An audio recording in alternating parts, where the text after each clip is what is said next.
G'day, Steve Morgan, Australian Bass Tournaments. We've just finished the second round of the Rapala Bass Pro Series on the Hawkesbury River, based out of the beautiful Dargle Farm. It's an arena which is vast. You can go dozens of kilometres each way and you can target both Australian bass and estuary perch. And I'm here with both of the winners, Barry Reynolds in the non-boater department, Mitch Hines in the boater department, and you guys actually fished together today. So and this is an interview where I'm going to interview them both at the same time, because otherwise I'm going to get the same story twice. Let's start off with Baz.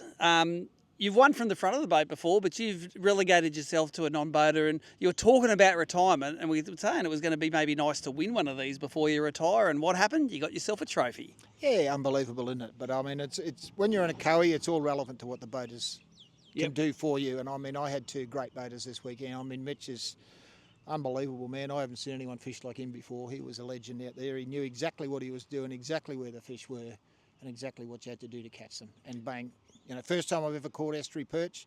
And it was just an experience in itself. So. And yet your first two, I was watching the scoreboard, your first two were a 40 forker and a 40 forker, so baptism of fire right there. Yeah, it was, but he got a 42 and a 44 or something at the same time, so he was getting the big ones. But no, it was awesome. It's just, and then to finish it off and get a 30 at the end, I mean, that just topped it off. So. I think when we were watching the scoreboards, it was getting Ben Hay was sneaking up on you a bit there, but you had a bit of a lead, but you also had a fish in reserve. How long did it take you to get that last fish? How far before the end did you catch it? Probably an hour or two, I was sort of watching the scoreboard and I was freaking out. I was like, Benny's coming. I don't know if he's going to catch one. I don't know what's going on.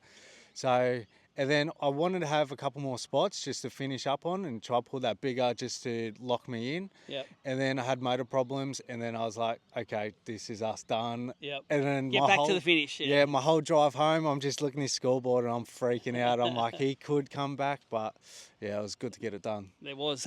Barry, let's talk about your day one boater. Who did you fish with on the Saturday, on the first day? Mark Lennox, first time up, Rube, and we caught them all on beater spins, to be quite honest. It was up into the edges and so forth. Normal, standard river fishing. Yep. Good day. We'd got the bag. I caught, I don't know, 8 or 9 fish, I suppose. Yep. And just upgraded here and there and around and got a fish at 1:30. Yep. Which was the biggest fish I caught all day. And it was one cast and then go hell for leather to get back here in time. So what has it been this trip? You were leading after the first day of the Hunter, you were leading after the first day of the Hawkesbury, and after the second day of the Hawkesbury. So that's 3 out of the 4 days you're leading at the end. Tell the non-boaters out there that want to win one of these things, what's your secret to catching them from the back of the boat? I mean, there's nothing flash. It's just a matter of keep casting. You can't do any more. The boaters have got the fish. They've got you on the spot. Keep casting. Eventually, you're going to catch fish. So, and then after that, it's fishing. You catch some big ones, you catch some little ones, but it's important to just keep casting. Now, Mitch, you're starting. You've got a guiding business happening now on the river here. We'll talk about that in a while. But you guided Barry onto one of these. Yep. That's a little 1/8 of an ounce TT head. Tell us what the bait is. So it's a little pro lure, 62 mil, and then I also cut it down. I found like some perch were reacting to it, hitting it, and then some weren't. So I cut it down, changed colours because I had another colour. The one that's on now. That was which was better, the purple or the brown? So when the water was clearer, I was throwing that. Yep. And as soon as it started to stir up and then I wanted to fish a bit deeper, I changed to the purple. So let's talk about some of the outfits, because let's face it, Barry had already packed his stuff away. They've got 2 of your outfits here. What's your preferred perch outfit you've got? Probably the Brawler. This thing's a little tank. It's got exist on it. Yep. Daiwa line. What strength is the braid? 6 pound. I got 5 pound leader, short leader, because it helps sink through the current a bit quicker, and 1/8 jigget and the clone prawn. So tell us, you were telling at the presentation that you actually fish really deep for these fish. You're fishing out 20 to 30 feet deep. Tell us the standard retrieve. If you pull up to one of your favourite spots, what do you do? So I pull up probably 15 metres from where I'm making the cast, and then I'm nosing current, and then I do probably the biggest cast I can into the current, and then I'm sort of just like letting it flutter slowly down, make it look natural. And the perch is sitting behind rocks or a snap or a stick or anything, and then as it's floating past, I would shoot up and eat it, and then you just wind them on. So sometimes you don't even know they're on, and then There's a couple of other areas where there's a big cave because of the big rock walls. Yep. And you'll see them on scope and that they would swim out, turn around and go back in. And then so you cast into the current and the current will take your prawn up into the cave. And then, they whack it. So it's a pretty precise technique. You're not just drifting in the making long casts. You know exactly where you're going to put it. Yeah, definitely know where they are. It's a lot of spot hopping because I was waiting for fish to come through and then I'd go check out another spot. Some fish have moved up, so I tried to target them.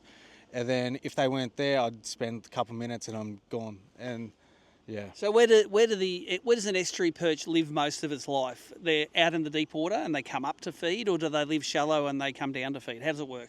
So this time of year, they're sort of a bit deeper. It depends where the prawn is. Yep. But the herring have just started spawn, so as soon as it hits 18 degrees, which it's nearly that, they've started spawn. So my favourite time of year, it's all jerk baits and definitely fun. So they transition from prawns to herring? Yeah, definitely. Oh, they'll still eat prawns. It's just they come up higher for the herring because the herring are on top, and then that's when I can start targeting like weed edges and a bit shallower. So, this time of year it's in the middle of a transition, so definitely hard to come by. Now, Barry, you're straight into the grand final now, even though you're probably leading AOY at the moment. I know Ryan might be doing that. He got 2 second places. Now, you're straight into the grand final on the Richmond River. So are you, Mitch. Richmond River, ever been there before? Never been there, but if there's perch, I'm keen. There is perch there and there's bass there, and it's a big, long river. It's a lot narrower than the Hawkesbury here, and it's probably a lot dirtier as well. But there are, I reckon, probably more fish in it. Like there's a lot of fish in that river. And Barry, you fished the Richmond before? Yeah, I fished and caught them on frogs for the first time, so that was an experience in itself. Oh, so, yeah, and it's frog time of year we're going, isn't it? It is, and they will love them. It's just, the explosions on the surface when they take those frogs is mind-boggling. So last year I bagged on them too, so I was pretty happy. So there you go. You got a sort of a coming into summer tournament. Could be on top water. You can catch perch. You can catch bass. You're in. Oh, I'm keen. I'm excited. I'm ready. Now, before we finish this up, I want you to give a plug for your business because you've just acquired a guiding business here. Yep. And by the look of it, he's pretty bloody good at catching them because here you go. Non-boater today, wins. Boater, wins. Give us a plug. Sydney Sports Fishing Adventures. And, I target kingfish, bit of anything. Whatever's got scales, I'd chase. And how do people find you? You've got a website, Facebook, what is it? Instagram, website, Facebook, got it all, and or email. So there you go. So you can book yourself in to catch some of these. If I was smarter, I would book you next year to find out how you catch these things here. But an emphatic win by Mitch and Baz. Got it done. I think we're all over. Anyone you want to thank? just everyone involved, basically, you guys and the missus for letting me come, I suppose. She is the boss, isn't she? Well and truly. Yeah. And Mitchie, you said your old man has a lot to do with what you do. Yeah, my old man, he's helped me out so much, and check's going straight to him. I'll keep the trophy, so... The good thing is, mate, it's not a check, it's cash. You can say, I just won $500, old man, here it is. Yeah, give it straight to him. He'll be wrapped. I'm happy. First and give him what's left. That's it. So here you go, your two winners. They were both a bit shy for the interview, but they did a great job. They got those clone prawns banging the EPs. That's what's happened at the Eco Gear round of the Rapala Bass Pro Series. See you next time for round 3, which is going to be at Glenbourne Dam.